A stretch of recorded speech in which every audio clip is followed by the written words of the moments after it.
বেলালের কি অপরাধ ছিল? অপরাধ শুধু কলেমা পড়েছে।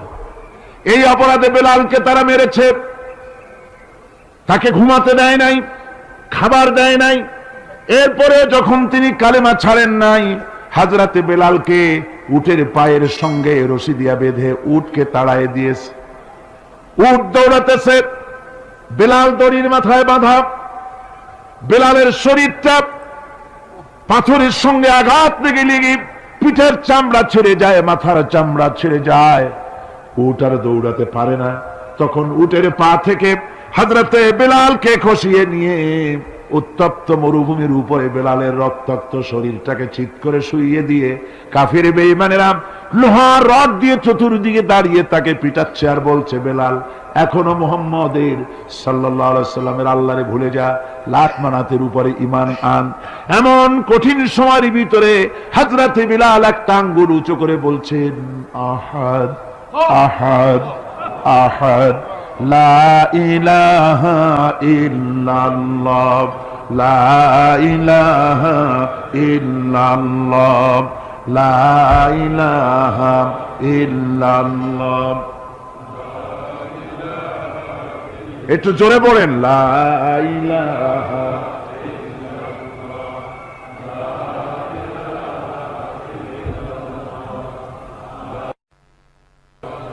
লা ইলাহা ইল্লাল্লাহু মুহাম্মাদুর রাসূলুল্লাহ। আমার ভাইরা, ওরা হযরতে খাব্বাবকে বেঁধেছে, খুঁটির সাথে বেঁধে চতুর্দিক থেকে তীর নিক্ষেপ করছে, তরবারি মারতেছে, শরীরের গোশত টুকরা টুকরা হয়ে পড়তেছে। এরপরে কাফেরের নেতা বলতেছে, থামো, একটা কথা বলে নেই। জিজ্ঞেস করছে, খাব্বাব তোমাকে ছেড়ে দিতে পারি একটা শর্ত যদি মানো, তোমার পরিবর্তে এখানে এনে আল্লাহর নবীকে, তোমাদের নবীকে এনে বাঁধবো, তার উপর অত্যাচার করব, এটা যদি মানো তোমারে ছেড়ে দিতে পারি। এতক্ষণ ধরে যিনি তীর তরবারির আঘাত নীরবে সহ্য করতেছিলেন, এখন মানুষের এই কথার আঘাত তিনি সহ্য করতে পারলেন না। হযরতে খাব্বাব ডাক দিয়া বলেন, ও কাফির বেঈমানেরা শোনো, তোমাদের হাত দিয়া আল্লাহর নবীকে এখানে এনে, তোমাদের হাত দিয়ে তীর তরবারি তো দূরের কথা, তোমাদের নাপাক হাত দিয়া আল্লাহর নবীর গায়ে যদি একটা ফুলও নিক্ষেপ করো, আমার শরীরের ভিতরে এক ফোঁটা রক্ত থাকতে আমি তা বরদাস্ত করব না। চতুর্দিক থেকে মার আরম্ভ হয়ে গেল, গায়ের গোশত পড়ে যায়। হযরতে খাব্বাব মনে করলেন এখন তো আর জীবন বাঁচবে না, বুঝি মরে যাব। তিনি তখন বললেন, রব্বুল আলামিন, আমার তো সময় হয়ে এসেছে বোধহয়, আমার এখন জীবনের শেষ মুহূর্তে আমার মন চায় যদি দুইটা সেজদা তোমার দিতে পারতাম, 2 রাকাত নামাজ যদি পড়তে পারতাম, জীবনটা আমার খুশি হয়ে যেত। কিন্তু আমি বান্ধা, কেমন করে আমি সেজদা দেব? সেজদা দেওয়ার কোন উপায় আমার নাই। তবে কাবা শরীফের দিকে আবার মুখ ঘুরানো আছে, আমি আমার মাথাটা একটুখানি নিচু করে নিলাম। আমার এই মাথা নিচু করাকে আমার জীবনের শেষ সেজদা হিসেবে ধরে নিও। কাফির বেঈমানেরা হযরতে খাব্বাবের মাথা ধরি অন্যদিকে ঘুরিয়ে দিল। হযরতে খাব্বাব পড়লেন, ফাইনামা তুওয়াল্লু ফাসাম্মা ওয়াজহুল্লাহ। যেদিকেই মুখ ঘুরাও সেদিকেই আল্লাহ, আল্লাহ ছাড়া কোনো দিক নাই। আমার ভাইরা, এই জিহাদে এত বড় ফজিলত আল্লাহ রাব্বুল আলামিন রেখেছেন। দ্বীন প্রতিষ্ঠার জন্য যারা লড়ে, আল্লাহ পাক তাদের জন্য বিরাট নিয়ামত রেখেছেন। সুবহানাল্লাহ পড়ে, লা তামাসসুহান নার ওয়া আইনুন বাকাত মিন খাশিয়াতিল্লাহ ওয়া আইনুন বাতাত তাহরিসু ফি সাবিলিল্লাহ, রাওয়াহু তিরমিজি। হযরত ইবনে আব্বাস রাদিয়াল্লাহু তাআলা তিনি বলছেন, আমি রাসূলুল্লাহকে বলতে শুনেছি, আল্লাহর নবী বলেছেন, 2টি চোখকে জাহান্নামের আগুন 2টা চোখকে স্পর্শ করবে না।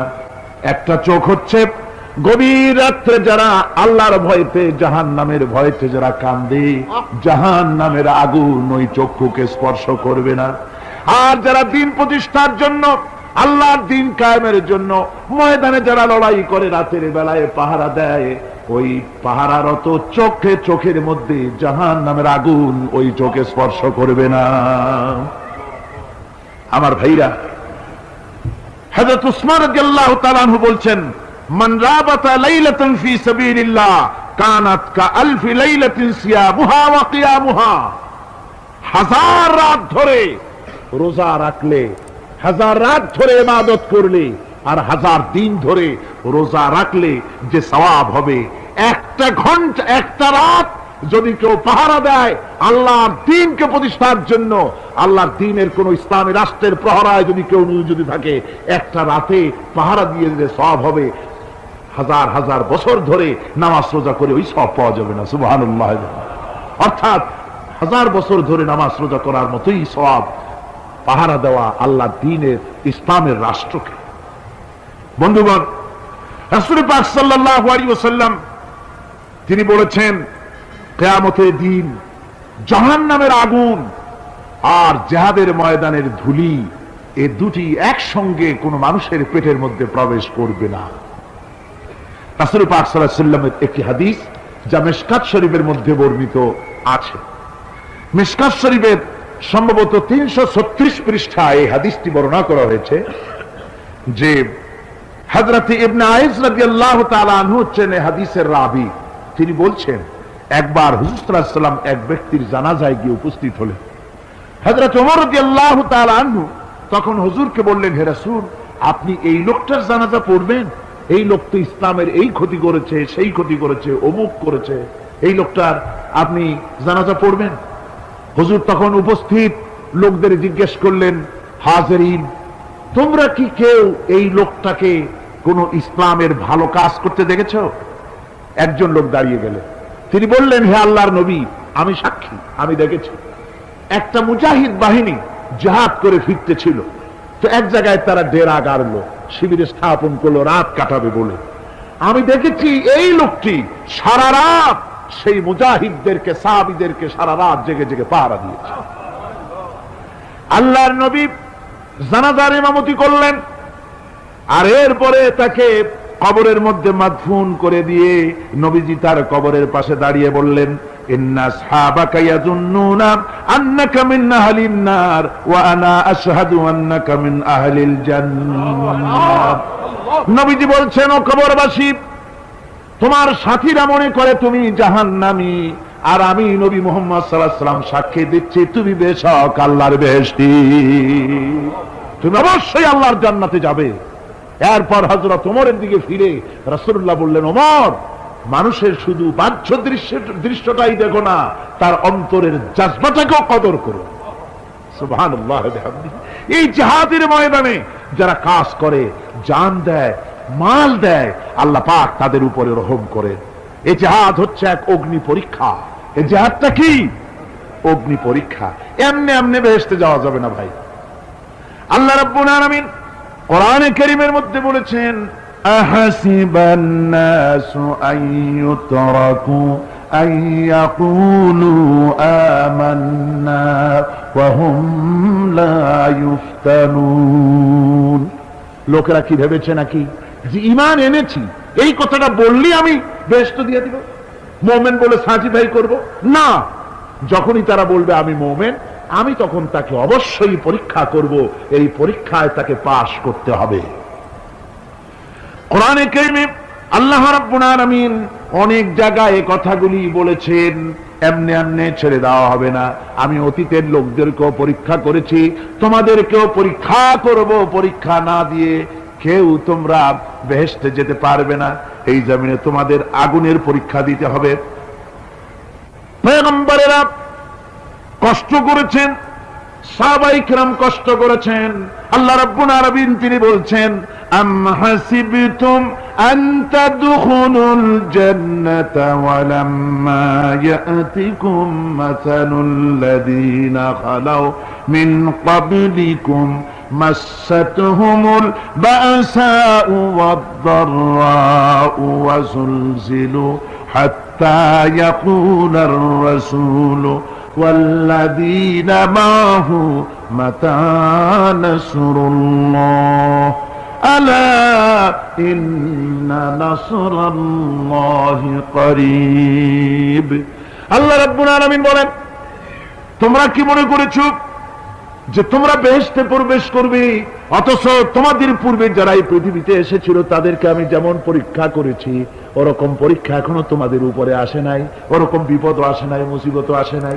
এমন বিপদ এসেছিল নবীদের উপরে, সাহাবায়ে কিরামদের উপরে, যে বিপদে মানুষ জর্জরিত হয়ে গিয়ে নবী এবং তার সাথী সঙ্গীরা এ কথা তারা মুখ থেকে বেরিয়ে গেছে, মাতা নাসরুল্লাহ, আয় আল্লাহ তোমার মদত কখন আসবে, তোমার মদত কখন আসবে, মার খেতে খেতে তো শেষ হয়ে গেলাম। এইভাবে যখন মার আসে চতুর্দিক থেকে আর মুমিনেরা ময়দানে পা জমায় টিকে থাকে দিন প্রতিষ্ঠার জন্য, আল্লাহ তখন খুশি হয়ে এক সময় ঘোষণা করে দিবেন, আলা ইন্না নাসরাল্লাহি করিব, আর দেরি নাই, আমার মদত আমার সাহায্য তোমাদের জন্য অবধারিত। সুবহানাল্লাহ। আমার ভাইরা, বিষয়টা সহজ নয়।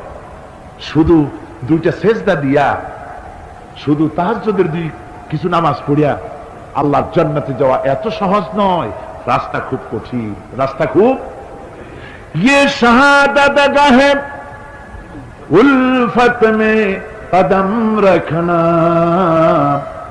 ये शहादत गाहे उल्फत में कदम रखना, लोग समझते हैं आसान है मुसलमान होना। এটা হলো শাহাদাতের উত্তপ্ত ময়দানে পা রাখা। লোকেরা মনে করে ইসলাম গ্রহণ করা, মুসলমান হওয়া বুঝি বড় সহজ ব্যাপার। এত সহজ না। আমরা হানফি মাসলাকের লোক, ইমাম আবু হানিফার মাসলাক অনুযায়ী চলি। আমরা মনে করি বেহেশতে এমনি যাব, কিন্তু আমাদের ইমাম সাহেব কি করছেন ওই ইতিহাস আমাদের জানা নেই। খাজা বাবার মহব্বতে অস্থির।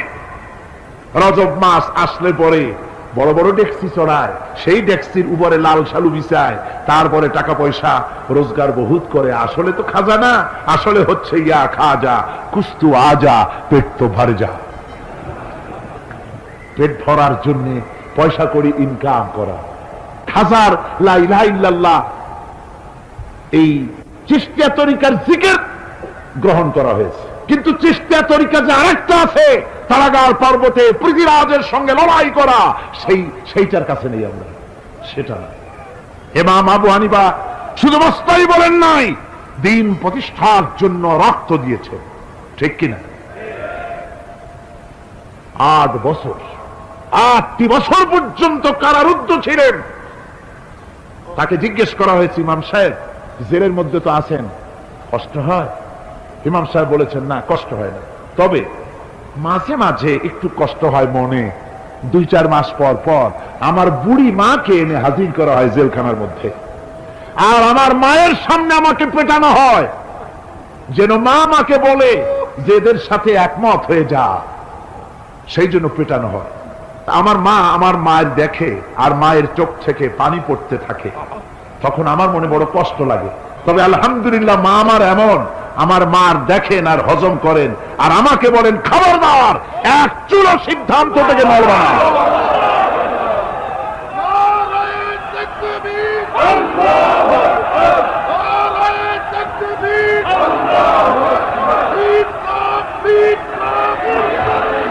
আমার ভাইরা, ইমাম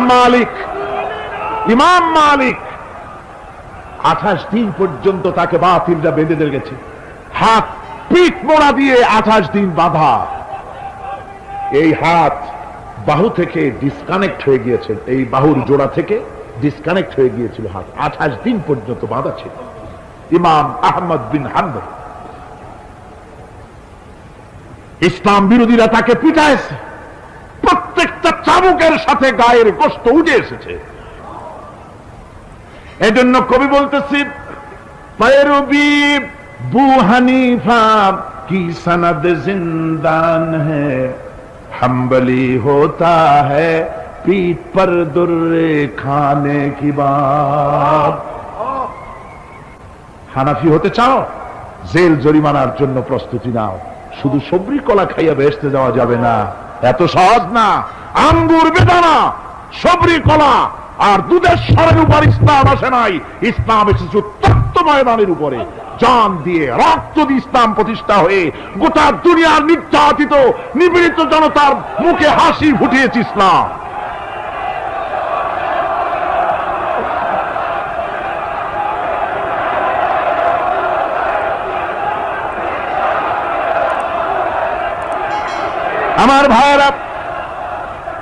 এই জিহাদ যখন শুরু হয়ে যাবে, মুসলমানেরা যখন আল্লাহর দয় বিধান কায়েমের জন্য যখন লড়াইয়ের ময়দানে যখন ঝাঁপায়া পড়বে, সে ময়দানে যদি তাদের অস্ত্র কম থাকে, জনসংখ্যা কম থাকে, আল্লাহ রাব্বুল আলামিন ওয়াদা করেছেন ওয়া কানা হাক্কান আলাইনা নাসরুল মুমিনিন। আল্লাহ রাব্বুল আলামিন বলেন, মুমিনরা যখন বিপদে পড়ে যায় তখন মুমিনদের সাহায্য করা আমি আল্লাহর জন্য ওয়াজিব হয়ে যায়। আমি আল্লাহর জন্য ওয়াজিব। আমার মুমিন ময়দানে মার খাবে আমার দ্বীনের জন্য, আর আমি তাকায় তাকে দেখবো না, তা হবে না। প্রাথমিক পর্যায়ে দেখবো যে তোমরা আসলেই দ্বীন প্রতিষ্ঠার জন্য লড়ো কিনা। তোমাদের বিবি বাল বাচ্চা তোমাদের সামনে শেষ হবে, ঘর বাড়ি চলে যাবে, চাকরি যাবে, সব যাবে, তারপরেও আমার দ্বীন প্রতিষ্ঠার জন্য ময়দানে টিকে থাকো কিনা। যদি তা থাকো তাহলে আমার মদত অবশ্যই পাবে। আর কাফিরদের বিরুদ্ধে বিজয়ের জন্য রব্বুল আলামিন বলেছেন ওয়া কাফাল্লাহুল মুমিনিনাল কিতালা ওয়া কানাল্লাহু কাবিয়ান আজিজা। কাফিরদের বিরুদ্ধে লড়াইয়ের ময়দানে মুসলমানদেরকে সাহায্য করার জন্য আল্লাহই যথেষ্ট। কে যথেষ্ট? আল্লাহ যথেষ্ট। রব্বুল আলামিন বলেছেন ওয়ালা তাহিনু ওয়ালা তাহজানু ওয়া আনতুমুল আলাউনা ইন কুনতুম মুমিনিন। কোনো ভয় নাই, কোনো চিন্তা নাই, যদি তোমরা মুমিন হও আমি আল্লাহ রাব্বুল আলামিন তোমাদেরকে বিজয়ী করব। এই ওয়াদা কার? আল্লাহ। আল্লাহর ওয়াদা কখনো মিথ্যা হয়? আল্লাহ কি মিথ্যা কথা বলেন? নাউযুবিল্লাহ। ওয়ামান আসদাকু মিনাল্লাহি কিলা। আমি আল্লাহর চাইতে সত্যবাদী আর কে হতে পারে? আল্লাহ পাক বলছেন আমি সাহায্য করব তোমাদেরকে, যদি প্রয়োজন হয় তাহলে আমি ফেরেশতা দিয়ে সাহায্য করব। সুবহানাল্লাহ বলেন। আল্লাহ রাব্বুল আলামিন সূরা আল-আনফালের ভিতরে ঘোষণা করেছেন, দুনিয়ার মানুষকে তিনি শোনায় দিচ্ছেন নবীজির সঙ্গে সাহায্যের ব্যাপারে যে কথাবার্তাগুলি হয়েছিল। ইয তাস্তাগীসুনা রাব্বাকুম ফাস্তাজাবা লাকুম আন্নী মুমিদ্দুকুম বিআলফিন মিনাল মালাইকাতি মুরদিফিন। স্মরণ করো সেই সময়ের কথা যখন তোমরা আমার কাছে কাকুতি মিনতি করে সাহায্য কামনা করতেছিলে যে আমাদেরকে 1000 ফেরেশতা দিয়ে সাহায্য করা হোক। আল্লাহ পাক বলেন আমি ফেরেশতা দিয়ে তোমাদেরকে ময়দানে সাহায্য করেছি, জিহাদের ময়দানে। সুবহানাল্লাহ বিহামদিহি। আল্লাহ রাব্বুল আলামিন বলেন তোমরা যখন সাহায্য প্রার্থনা করেছিলে আমি সাহায্য তোমাদের দিয়েছি।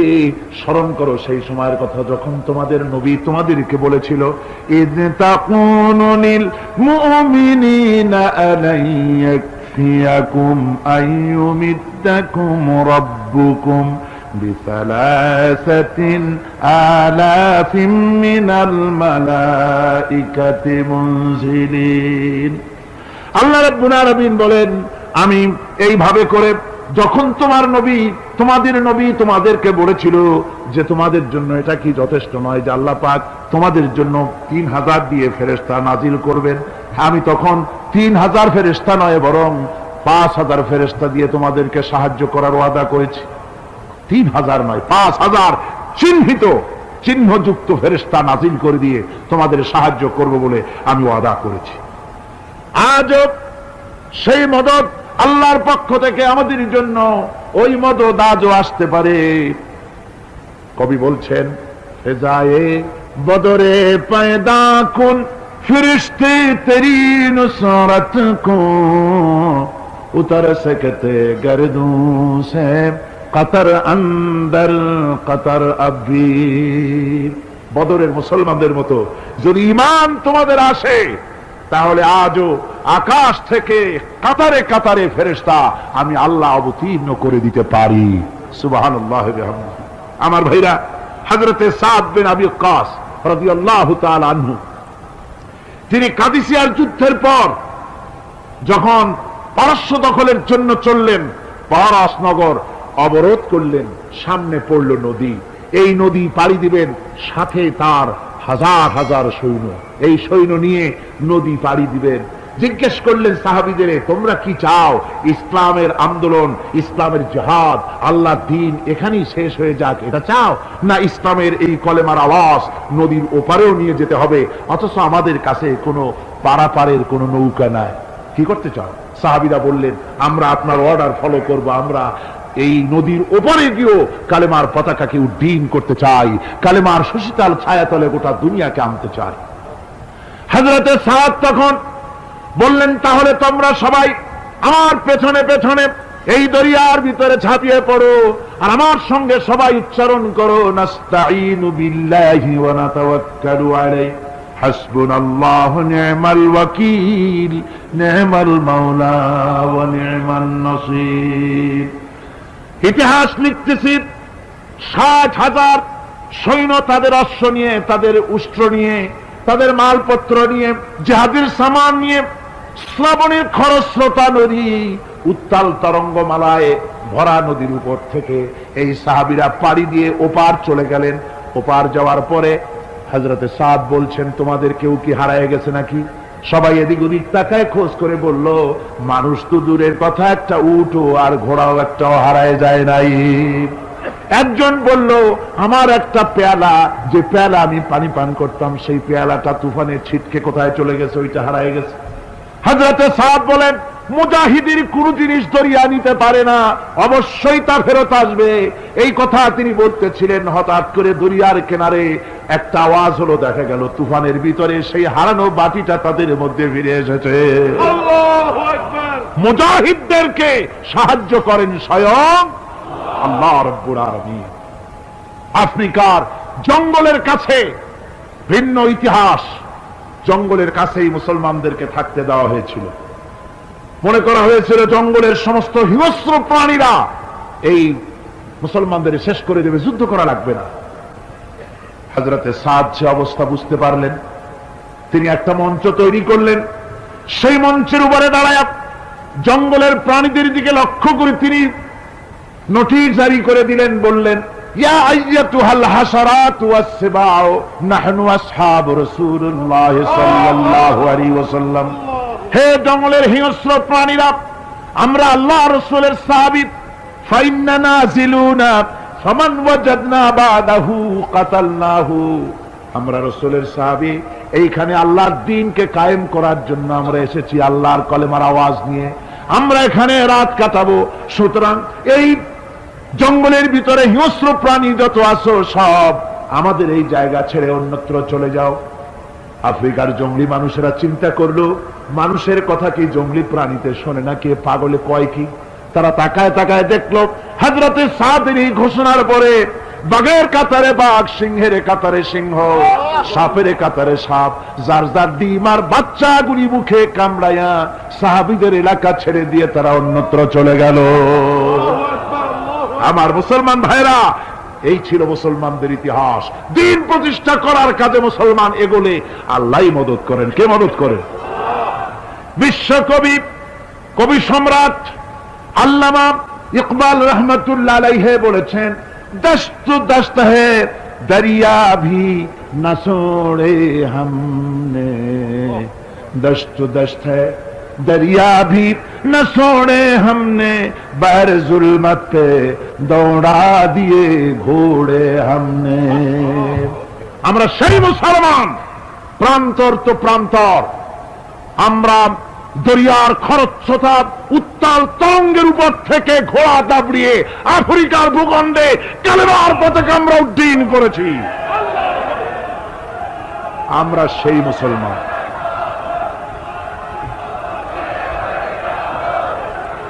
একটুখানি জিকির করেন, লা ইলাহা ইল্লাল্লাহ, লা ইলাহা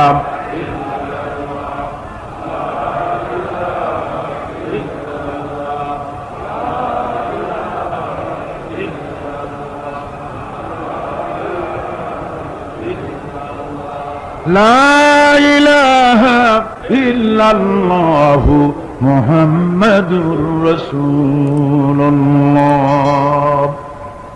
সমুদ্রের ঢেউকে, দাজলা নদীর ঢেউকে আল্লামা ইকবাল স্মরণ করে দিচ্ছেন, ও দরিয়ার ঢেউ, ऐ मौजूदा जला तू भी पहचानती है हमको, अब तक है तेरा दरिया अफसाना हमारा। হে টাইগ্রিসের উত্তাল তরঙ্গমালা, নিশ্চয় তোমার ভুলে যাওয়ার কথা নয় যে তোমার উপর থেকেই আমরা দরিয়া পার হয়ে ওপারে গিয়ে কালেমার পতাকা উড্ডীন করেছিলাম। আমরা সেই মুসলমান, আজ ইসলামী চেতনা হারায়া আমরা আজকে দুনিয়ার মধ্যে সবচাইতে লাঞ্ছিত, পদদলিত, হেয় প্রতিপন্ন জাতিতে পরিণত হয়েছি।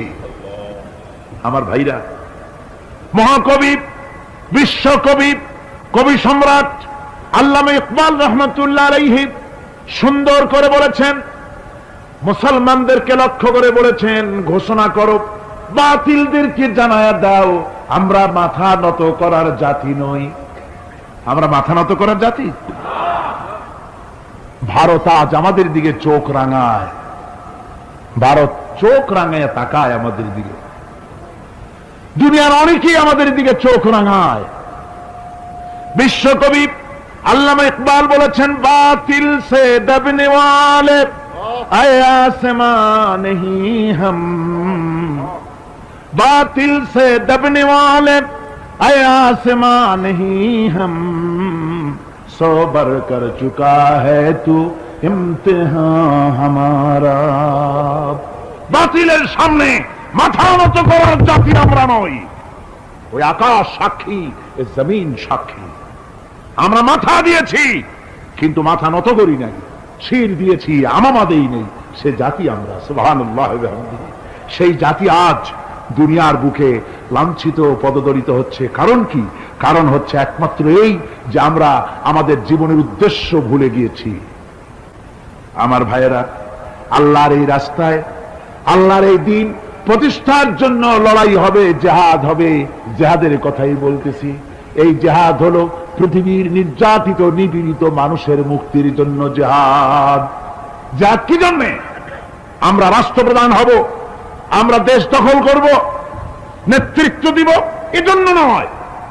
আমরা জেহাদ করব মানুষকে, মানুষের তৈরি করা মতবাদ, নির্যাতন থেকে, জুলম থেকে, অত্যাচার থেকে মানুষকে বাঁচাবার জন্য, মানবতা নিগৃহীত, নির্যাতিত মানবতার মুখে মুক্তির হাসি ফুটাবার জন্য আমরা করব লড়াই। সেই লড়াইয়ে এগিয়ে আসতে হবে তরুণদেরকে। কাদেরকে? জোরে বলতে হবে, কাদেরকে? তরুণদের আসতে হবে, যুবকদের আসতে হবে। আমার আনন্দে বুক ভরে যায় যখন দেখি মাহফিলে, আজকে তো এই মাহফিল কোরআনে কারীমের কথা এই ভূখণ্ডে আল্লাহ বলার তৌফিক দিয়েছেন। 35টি বছর পার হয়ে গেছে, জীবনের 35টি বছর কোরআনে কারীমের সামান্য একটু খেদমত করার তৌফিক আল্লাহ পাক দান করেছে। যখন এই কাজ প্রথম শুরু করি তখন দেখেছি মাহফিলে যারা আসে তাদের 95% দাড়ি পাকা বুড়া মানুষ। কিন্তু দিন যত যেতে লাগলো, 71 পার হয়ে গেল, 72, 73, 74 এলো, আস্তে আস্তে দেখা গেল চিত্র উল্টে গেল। আজ মসজিদে তরুণদের জন্য জায়গা পাওয়া যায় না। যারা মসজিদে যায় সব তরুণ। যারা আগে হজে যেত সব বুড়া মানুষ, পাপ করার আর কোন বয়স নাই, তখন যাইতো হজ করতে। এখন আলহামদুলিল্লাহ তরুণেরা যায় হজ করতে বেশিরভাগ।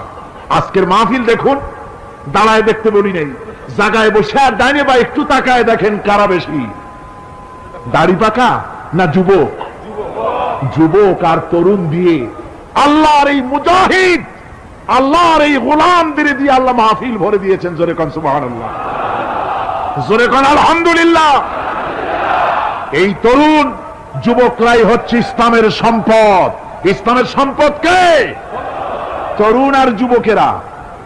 তোমাদের অবদান ইসলামে সব চাইতে বেশি। মনে রাখবেন যুবকেরা, শোনো, ইসলাম প্রতিষ্ঠিত হয়েছে তোমাদের রক্তের উপরে। কাদের রক্তের উপরে? যুবকদের রক্তের উপরে। যারা ইসলাম প্রথম কবুল করেছিলেন তারা কিন্তু বুড়ো ছিলেন না কেউ, প্রথম যে ব্যক্তি ইসলাম কবুল করলেন হযরতে সাইয়্যিদুনা আবু বকর সিদ্দিক রাদিয়াল্লাহু তাআলা আনহু, বয়স ছিল 37 বছর। 37 বছর বয়সে দাঁত টাত পড়িয়া খুনখুনা বুড়া হয়ে গেছিল নাকি? হযরত ওমর ইসলাম যখন কবুল করেন তখন তিনি ছিলেন 26 বছরের টকবগে যুবক, যৌবনের রক্ত পা এবং মাথা পর্যন্ত শিরায় উপশিরায় ধাবমান এই যুবক হযরত ওমর 26 বছর বয়সের সময় ইসলাম কবুল করেন। হযরত আব্দুর রহমান বিন আউফ যখন ইসলাম কবুল করেন বয়স ছিল মাত্র 17 বছর। হযরত আলী যখন ইসলাম কবুল করেন তখন বয়স ছিল মাত্র 8.5 বছর। তোমাদের মতো তরুণেরা, যুবকেরাই সর্বপ্রথম কলেমার পতাকা ধারণ করে রাসূলকে সাহায্য করেছিল। সুবহানাল্লাহ।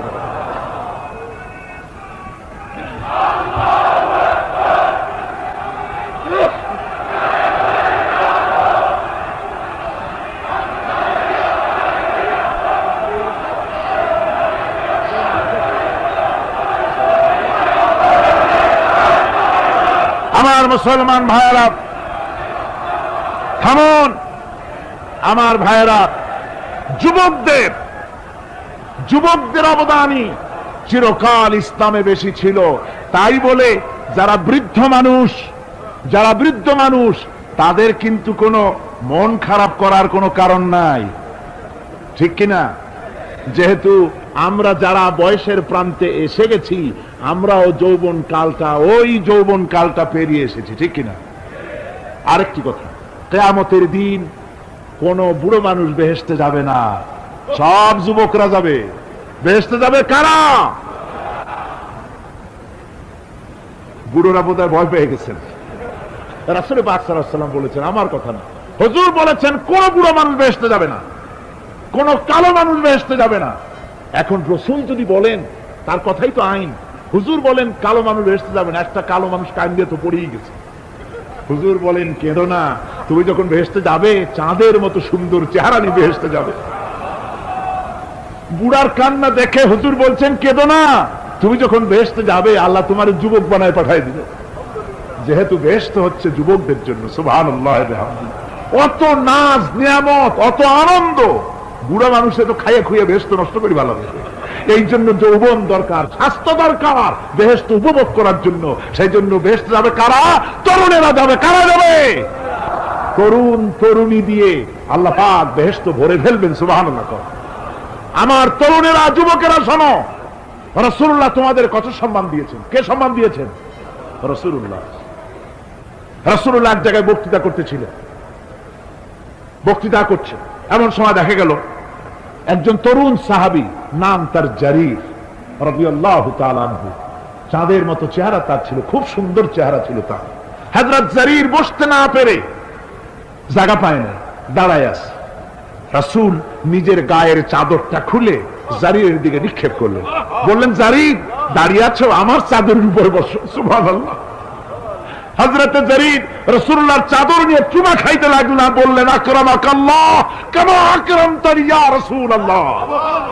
হে রাসূল, আল্লাহ আপনার সম্মান আরো অনেক বাড়িয়ে দিক, যেমন আপনি আমাকে মর্যাদা দিলেন। হে রাসূল, আপনার চাদরে পৃথিবীর কোন মানুষ বসতে পারে? আমার তরুণ ভাইয়েরা, আমার যুবক ভাইয়েরা, তোমাদেরকে রাসূল মহব্বত করতেন, ভালোবাসতেন সবচেয়ে বেশি। তোমরা আজ বাতিলের শিকার। কার শিকার? বাতিলের শিকার। তোমাদেরকে কি দেওয়া হয়? যে সব রাজনৈতিক দলের যুবক যারা তোমরা এখানে আছো, জিজ্ঞেস করি তোমাদের নেতারা তোমাদেরকে কি দেয়? দেয় অস্ত্র, দেয় টাকা, দেয় নারী ভোগ করার জন্য পয়সা, তোমাদের চরিত্র ধ্বংস করার জন্য সব রকমের হাতিয়ার তুলে দেয়। তোমাদের হাতে শোভা পায় কলম, হাতে শোভা পায় খাতা, হাতে শোভা পায় বই। বই খাতা কলমের পরিবর্তে তোমাদের নেতারা তোমাদের হাতে তুলে দেয় স্ট্যান্ড গান, তুলে দেয় হেরোইন, তুলে দেয় টাকা। এরা তোমাদের নেতা নয়, এরা তোমাদের জীবনের দুশমন। জোরে বললেন কি?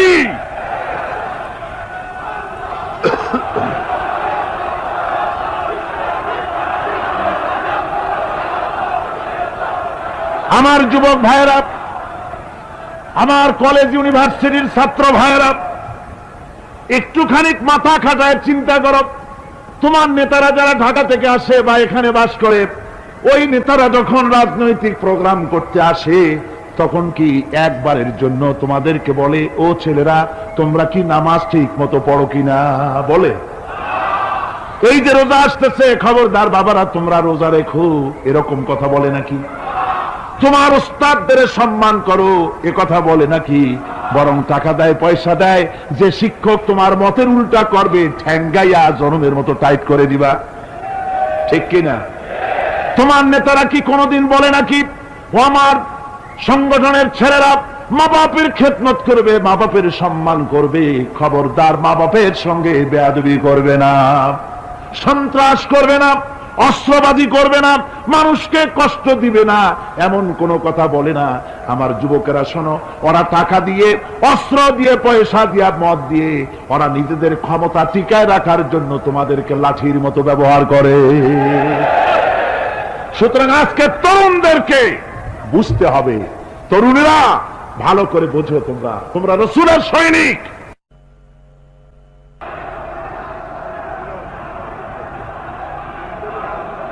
তোমাদের পক্ষে সম্ভব।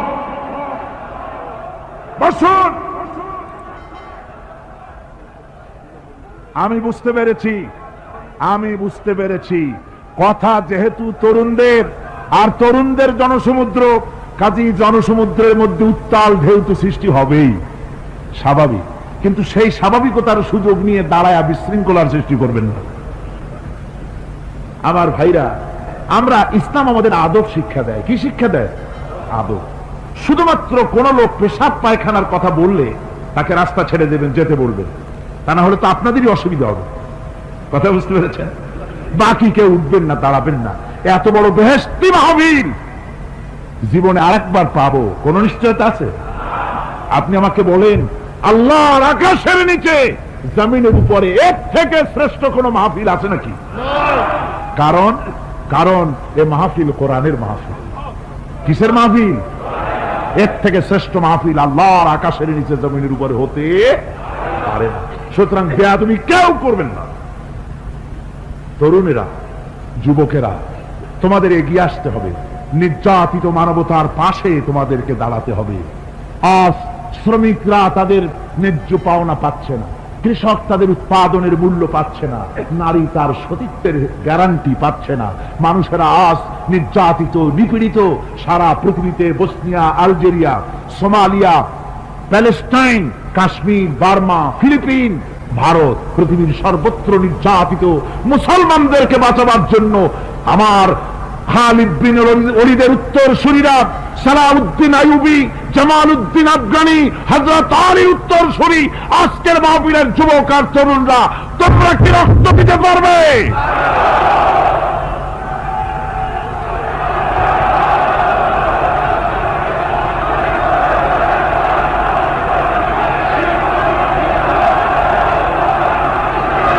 আমার মুসলমান যুবকেরা, আল্লাহর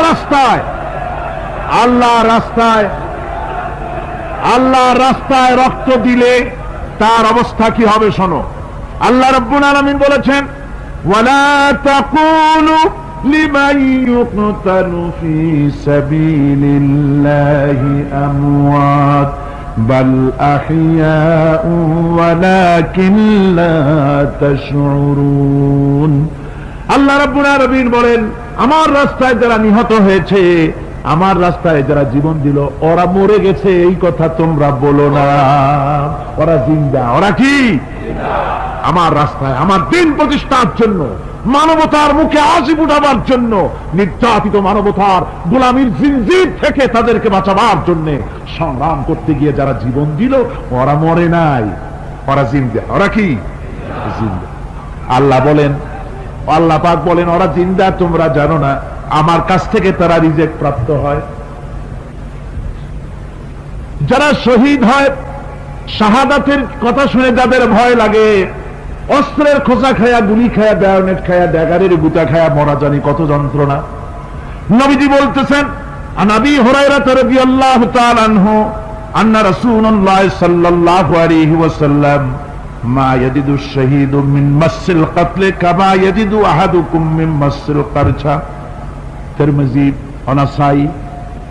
আল্লাহ নবী বলেছেন, হযরত আবু হুরায়রা হাদিসটি বর্ণনা করেছেন, নবীজি বলেছেন শাহাদাতের মওত হলো তোমাদের কেউ যদি আরেকজনকে একটা চিমটি কাটে, ওই চিমটি কাটায় যতটুকু যন্ত্রণা, শাহাদাতের মওতের এর চাইতে বেশি কিছু যন্ত্রণা নয়। শাহাদাতের মওতটা হচ্ছে একটা সেতু। এটা কি সেতু? এটা ব্রিজ। এপারে দুনিয়া, ওপারে আল্লাহ। সুবহানাল্লাহ ওয়া বিহামদি। মরার সাথে সাথে দিদার ইলাহি নসিব হয়ে যাবে। সুবহানাল্লাহ ওয়া বিহামদি। সাহাবায়ে কেরাম, আপনি চিন্তা করেন, তাদের মা বাবা বিবি বাল বাচ্চা সন্তান সবকিছুকে ফেলে রেখে আল্লাহ দ্বীনের জন্য রক্ত দিতে পেরেছেন। কি কারণে? জীবনকে তাদের কাছে তুচ্ছ মনে হয়েছে। এই জীবন জীবন নয়, ওই জীবনই তো সবচেয়ে সেরা জীবন, যে জীবনে আমার মাওলা আমার উপরে খুশি হয়ে যাবে। সুবহানাল্লাহ, আমার মাবুদ আমার উপরে খুশি হয়ে যাবে। ওইটা হচ্ছে সবচেয়ে নিয়ামতের মওত। এই জন্য হুজুর সাল্লাল্লাহু আলাইহি ওয়াসাল্লাম বলেছেন, কেউ যদি শাহাদাতের তামান্না করে দিল থেকে, সে যদি তার বিছানায়ও মরে, আল্লাহ পাক ওটাকে শাহাদাত হিসেবে ধরে নেবেন। হযরত ওমর রাদিয়াল্লাহু তাআলা আনহু দোয়া করতেন, আল্লাহুম্মা রযুকনি শাহাদাতান ফি সাবিলিক ওয়াজআল মাউতি ফি বালাদি রাসূলিক। আয় আল্লাহ, তুমি দয়া করে মেহেরবানি করে আমাকে শাহাদাতের পেয়ালা পান করাও। শাহাদাতের মওত সবচেয়ে নিয়ামতের মওত। কিয়ামতের দিন এই শহীদ তার আত্মীয় স্বজনের ব্যাপারে 70 জন লোকের ব্যাপারে আল্লাহর কাছে সুপারিশ করার মতো পাওয়ার লাভ করবে।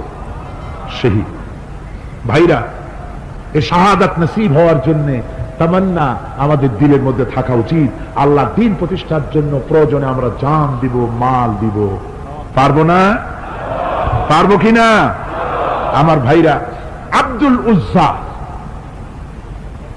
মক্কা শরীফে বাড়ি, 20 বছরের যুবক। কলিজার মধ্যে সবসময় চায়, এতিম মানুষ, বাপ মারা গেছে, একেবারে ছোট অবস্থায়, খুব গরিব। চাচা তাকে বড় করেছে, চাচা তাকে ঘর দিয়েছে, বাড়ি দিয়েছে। বুখারীর হাদিস, বুখারী শরীফ এসেছে। বাড়ি ঘর জায়গা জমি সোনা দানা টাকা পয়সা উট ঘোড়া সব দিয়েছে, প্রতিষ্ঠিত করে দিয়েছে। কিন্তু আব্দুল উজ্জা শান্তি পায় না।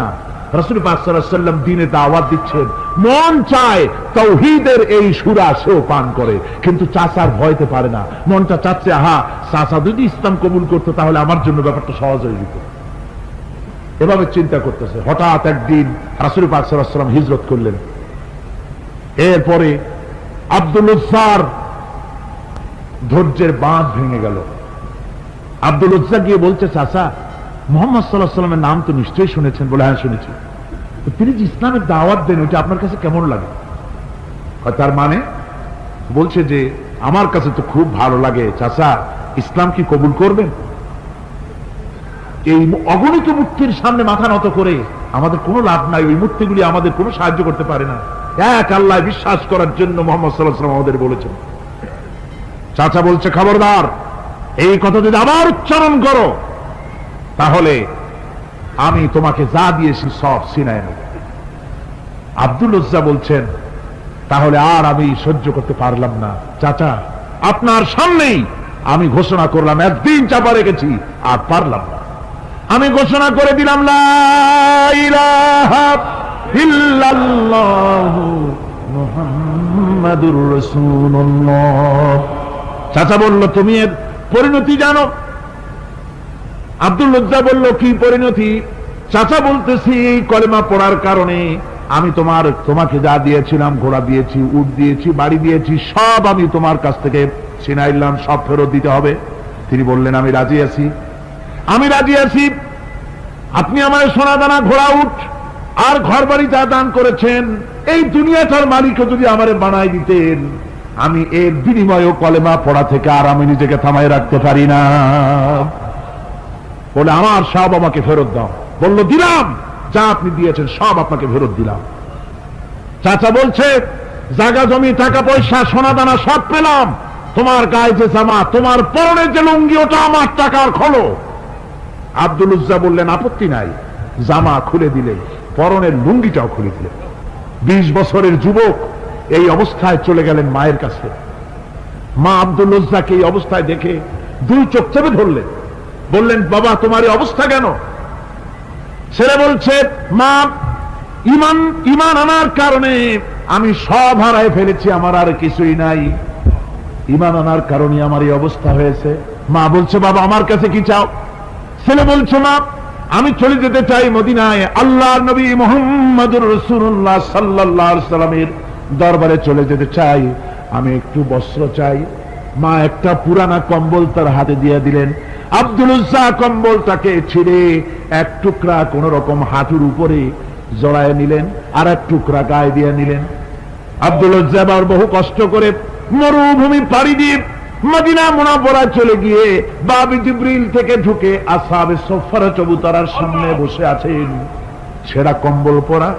এবার বিশ্ব নবী, দুনিয়া আখিরাতের বাদশা জনাবে মুহাম্মদ রাসূলুল্লাহ সাল্লাল্লাহু আলাইহি ওয়াসাল্লাম যখন মসজিদের নিজের ঘরের থেকে দরজা খুলে বেরিয়েছেন, দেখেন এক যুবক বসা, একটা আধাটা কম্বল পরা, হাঁটুর উপরে কোন রকম করে রানটা লজ্জাস্থানটা ঢাকার, গায়ে একটা ছেঁড়া কম্বল। তার এই অবস্থা দেখে হুজুর জিজ্ঞেস করেন, তুমি কে? যুবক বলছে, আমি আব্দুল উজ্জা। ইসলাম কবুল করার জন্য আমার সব ছিল, আমি কম ধনী ছিলাম না, আমার চাচা সব নিয়ে গেছে, সিনাই রেখেছে, আমার লুঙ্গিটাও দেয় নাই। ঘটনা সব তিনি ঘুরে ঘুরে বললেন। হুজুর বললেন, তোমার নাম আব্দুল উজ্জা নয়, তোমার নাম আব্দুল্লাহ। আব্দুল্লাহ জুলবাজাদাইন তার নাম। হযরত আব্দুল্লাহ জুলবাজাদাইন কি রাসূলুল্লাহ দিয়ে দিলেন, আসহাবে সুফফাদের সাথে মিলাই দিলেন, এখানে থাকো, খাবার আসতে পরে খাবে। তাদের সব সময় খাবার থাকতো না। আসহাবে সুফফায় তারা থাকতেন যাদের ঘর নাই, বাড়ি নাই, থাকার জায়গা নাই। ক্ষুধার জ্বালা যখন তারা অতিষ্ঠ হয়ে যেতেন, নবীজি ঘরের থেকে তাহাজ্জুদের জন্য যখন বেরোতেন, ক্ষুধার্ত সাহাবীরা রাসূলের চেহারা দেখার সঙ্গে সঙ্গে ক্ষুধা নিবৃত্ত হয়ে যেত। হযরত রাসূল পাক সাল্লাল্লাহু আলাইহি ওয়াসাল্লাম আব্দুল্লাহকে ওনাদের মধ্যে ভিড়াই দিলেন। আব্দুল্লাহ এবার কোরআন শরীফ পড়ে, কোরআন শরীফ পড়তে গিয়া চিল্লায় চিল্লায় তিনি পড়েন, আস্তে আস্তে পড়েন না। সাহাবীরা বিরক্ত হয়ে রাসূলের কাছে নালিশ করলেন যে বড় চিল্লায় কোরআন পড়ে, আমাদের নামাজেও ডিস্টার্ব হয়। হুজুর বলেন, সাহাবীরা কেউ আব্দুল্লাহর ব্যাপারে কোনো কথা বলবে না, তারে চিল্লাইতে দাও, যেহেতু ঈমানের জন্য তারে বড় মূল্য দিতে হয়েছে। পরনের লুঙ্গিটা পর্যন্ত আনতে পারে নাই, যত খুশি চিৎকার করেছে আল্লাহর কালাম পড়ুক। তাবুকের যুদ্ধ, রাসূলুল্লাহ তাবুকের দিকে রওনা করেছেন, 30,000 সৈন্য নিয়ে রওনা করেছেন। ওই জিহাদে মানুষেরা প্রাণ ভরে রাসূলুল্লাহকে সাহায্য করেছেন। মেয়ে লোকেরা নাকের ফুল, কানের দুল, গলার হাল খুলে খুলে রাসূলের কদম মোবারকে দিয়ে দিয়েছে। ধনীরা টাকা পয়সা সব দিয়েছে। হযরত আবু বকর তো যা ছিল সব এনে দিয়েছে, কিছু ছিল না ঘরে। রাসূল রওনা করলেন। প্রতিমধ্যে হযরত আব্দুল্লাহ জুলবাজাদাইন আল্লাহ নবীর খেদমতে হাজির হয়ে বলেন, হুজুর সবাই তো সব দিল, আমার কিছুই নাই, কিছু দিতে পারলাম না। হুজুর আপনি আমার জন্য দোয়া করেন, আমি যেন এই তাবুকের ময়দানে কাফেরদের বিরুদ্ধে লড়াই করে যেন শহীদ হয়ে যেতে পারি। মাল দিতে পারি নাই, কিন্তু আল্লাহর জন্য যেন আমার জীবনটা দিয়ে দিতে পারি। ও চট্টগ্রামের যুবকেরা, তরুণেরা, তোমাদের মতো 20 বছরের তরুণ হযরত আব্দুল্লাহ জুলবাজাদাইন শাহাদাতের তামান্না করে রিসালাতে মাহবের কাছে দাঁড়িয়েছে। হুজুর বললেন, একটা গাছের বাকল নিয়ে আসো। একজন একটা বাকল নিয়ে এলো। রাসূলুল্লাহ এই বাকলটা আব্দুল্লাহ জুলবাজাদাইনের হাতে লাগাই দিলেন। রাসূলুল্লাহ বললেন, আয় আল্লাহ, আমি আব্দুল্লাহর রক্ত কাফেরদের জন্য হারাম করে দিলাম। হযরত আব্দুল্লাহ বলছেন, ইয়া রাসূলুল্লাহ, আমি চাইছিলাম শহীদ হব, আর আপনি আমার রক্তটা হারাম করে দিলেন কাফেরদের জন্য।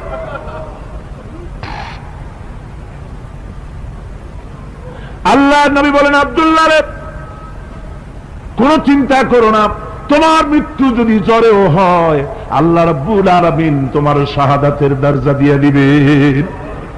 তাবুকের প্রান্তরে চলে গেলেন। কয়েকদিন ওই তাবুকের ময়দানে থাকায় রাসূলের কাছে খবর এলো, আব্দুল্লাহ মারাত্মক জ্বরে আক্রান্ত হয়ে ইন্তেকাল করেছেন। রাসূলুল্লাহ বললেন, আমি জানাজা পড়াবো। হযরত আব্দুল্লাহ জানাজা হলো গভীর রাত। কবরের ভিতরে একজন দাঁড়ায়া লাশ ধরার জন্য একজন কবরের ভিতরে দাঁড়িয়েছে। 2 জন লোকে লাশ নিয়ে আসতেছে। হযরতে বেলাল আলো উঁচু করে দাঁড়ায় ধরে আছে, অন্ধকার রাত, কবরের ভিতরে একজন দাঁড়ানো, লাশ নিয়ে এসেছে দুজনে, কবরের ভিতরে যিনি দাঁড়ানো তিনি বলছেন, এই লাশকে তোমাদের ভাইকে আদবের সাথে কবরে রাখো। কবরের মধ্যে যিনি দাঁড়ানো তিনি আর কেউ নয়, বিশ্বনবী মুহাম্মদুর রাসূলুল্লাহ সাল্লাল্লাহু আলাইহি ওয়াসাল্লাম। হযরত রাসূলুল্লাহ বলতেছেন, আবু বকর ওমর, তোমাদের ভাইকে আদবের সাথে কবরে রাখো, খবরদার বেয়াদবি করো না। কবরের মধ্যে আল্লাহ নবী আব্দুল্লাহ জুলবাজাদাইনকে নিজ হাতে শোয়াই দিয়া কবরের উপরে পাথর বিছিয়ে দিয়ে নবীজি বললেন, রব্বুল আলামিন, আজকের এই সন্ধ্যা পর্যন্ত আমি আব্দুল্লাহর প্রতি রাজি ছিলাম, তুমিও আব্দুল্লাহর প্রতি সন্তুষ্ট হয়ে যাও। হযরত ইবনে মাসউদ রাদিয়াল্লাহু তাআলা আনহু বলেন, আমি চিৎকার মেরে কেঁদে কেঁদে বললাম, আল্লাহ, আজকে যদি এই কবরে আব্দুল্লাহ না হয়ে আমি হতাম, আমার কিসমতটা ভালো হয়ে যেত। যুবকেরা, ও তরুণ মুসলমানেরা, তোমরাই রক্ত দিয়ে ইসলাম কায়েম করেছো। কে কায়েম করেছে ইসলাম? মুসলিম তরুণেরা, মুসলিম যুবকেরা, তোমাদের অবদান সব চাইতে বেশি। আজ মুসলমান যুবকদের চরিত্র নাই, মদ, জুয়া, জেনা, ব্যভিচার করে করে সর্বনাশ করে দেওয়া হলো। সরকারি ভাবে, বেসরকারি ভাবে, বিভিন্ন ভাবে যুবকদেরকে মিসগাইড করার জন্য মদ দেওয়া হয়, টাকা দেওয়া হয়, অস্ত্র দেওয়া হয়, সব দিয়ে যুবকদের চরিত্র নষ্ট করা হচ্ছে। অথচ যুবক হচ্ছে একটা জাতির মেরুদণ্ড। জাতির কি মেরুদণ্ড? এই মেরুদণ্ডকে ঘুণে ধরেছে, এই মেরুদণ্ড নষ্ট করার ব্যবস্থা করা হয়েছে। আমার মুসলমান ভাইয়েরা, হাদিস থেকে শোনো, বদরের প্রান্তরে যুদ্ধ হবে, রাসূলুল্লাহ সাহাবায়ে কিরামদেরকে রেডি করেছেন, কিন্তু এই যুদ্ধটা বড় মারাত্মক, এই জিহাদ বড় মারাত্মক। জিহাদ হবে, চাচার বিরুদ্ধে ভাতিজা জিহাদ করবে, বাপের বিরুদ্ধে সন্তান অস্ত্র ধারণ করবে, ভাইয়ের বিরুদ্ধে ভাই অস্ত্র ধারণ করবে। কোন জায়গা? বদর। কোন জায়গায়? বদর। মক্কা থেকে যারা আসতেছে সব চাচা, ভাই, মামু, খালু, এরা আসতেছে। আপন আপন লোকেরা আপন লোকের বিরুদ্ধে অস্ত্র ধারণ করবে। এটা কি সহজ? কোন এটা কি সহজ? রাসূলুল্লাহ যুদ্ধের কথা মানুষকে বুঝাচ্ছেন, একটু ইতস্তত করছেন। হযরত রাসূল পাক সাল্লাল্লাহু আলাইহি ওয়াসাল্লাম যুদ্ধের কথা সাহাবায়ে কিরামদের সামনে পেশ করতেছেন আর একটু ইতস্তত করতেছেন। এই কঠিন যুদ্ধে সাহাবীরা কিভাবে মেনে নেবে? রাসূলের মনের অবস্থা বুঝতে পেরে হযরত মিকদাদ রাদিয়াল্লাহু তাআলা আনহু, বর্ষিয়ান সাহাবী, তিনি দাঁড়ায় গেলেন। তিনি দাঁড়ায় বলছেন, ইমদি বিনা ইয়া রাসূলুল্লাহ হাইসু মা তাশা। হে রাসূল, আপনি আমাদেরকে নিয়ে চলুন, আল্লাহ যেদিকে আপনাকে যেতে বলে, হাইসু মা তাশা আয় হাইসু মা আমারাকাল্লাহ, যেদিকে আল্লাহ আপনাকে যেতে বলেন আমাদেরকে নিয়ে আপনি সেদিকে চলেন। ইন্না লা নাকুলু লাকা কামা ক্বালা বানু ইসরাঈল লিমূসা আলাইহিস সালাম, ইযহাব আনতা ওয়া রাব্বুকা ফাকাতিলা ইন্না হাহুনা কাঈদুন। আমরা মুসা আলাইহিস সালামের উম্মতের মতো বলবো না যে, হে মুসা, তুমি আর জিবরাইল আর তোমার আল্লাহ যুদ্ধ করো, আমরা ঘরে বসে আরাম করি। এই কথা আমরা বলবো না হুজুর। বল ইযহাব আনতা ওয়া রাব্বুকা ফাকাতিলা ইন্না মাকুমা মুকাতিলুন। হে রাসূল, বরং আমরা বলবো, আপনি যুদ্ধ করুন, আপনি আমাদের নিয়ে চলুন, আমরা লড়বো আপনার সাথে কাফেরদের বিরুদ্ধে, ততক্ষণ পর্যন্ত লড়বো মা দামাত আইনুম মিন্না তাতাররাফ। ও রাসূল, যতক্ষণ আমাদের চোখের একটা পাতাও নড়ে ততক্ষণ আপনার সাথে আমরা লড়বো। সুবহানাল্লাহ। মানে জীবন যতক্ষণ আছে আপনার সাথী হয়ে কাফেরদের বিরুদ্ধে লড়তে থাকবো। হুজুর খুব খুশি হয়ে গেল। হুজুর কি হলেন? দারুণ খুশি হয়ে গেল। আল্লাহর নবী খুশি হয়ে বললেন, ও সাহাবীরা, তোমাদের মানসিক অবস্থা যখন এই কুবু বিনা ইলা জান্নাতিন, জান্নাতুন আরদুহা কারদিস সামাওয়াতি ওয়াল আরদ। ও সাহাবীরা, তোমাদের মানসিকতা যখন এমন, তখন আমার সাথে তোমরা দাঁড়াও, আমার সাথে ওঠো, আমার সাথে চলো জান্নাতের দিকে। রাসূলুল্লাহ বলছেন, আমার সাথে চলো বেহেশতে। কোন বেহেশত? এমন বেহেশত যে বেহেশতের বিশালতার প্রশস্ততা ওই বিশাল আকাশ আর জমিনের চাইতেও বেশি। এই বিরাট জান্নাতের দিকে চলো আমার সাথে। ফাকামা উমাইর বিন হামাম ওয়া কানা ইয়াকুলু তামার।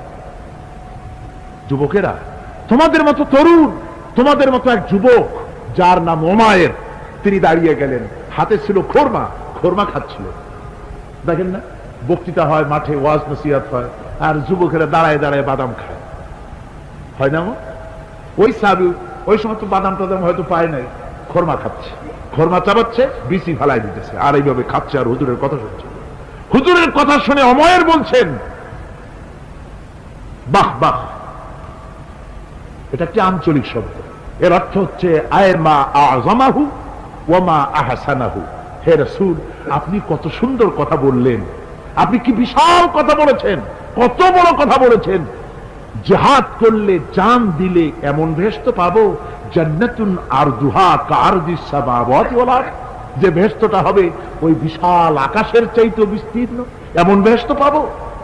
ওয়াল্লাহি লাউ কুনতু হাইয়ান হাত্তা আকুলাহুন্না ইন্নাহা লাহায়াতুন তাওয়িলা। আল্লাহর কসম, আমি যদি হাতের সবগুলি খোরমা খেতে যাই তাহলে তো অনেক সময় লাগবে, বেহেশতে যেতে দেরি হয়ে যাবে, অনেক দেরি হয়ে যাবে বেহেশতে যেতে। ফারামা বিহিন্না, হাতের সবগুলি খোরমা তিনি ফেলে দিলেন।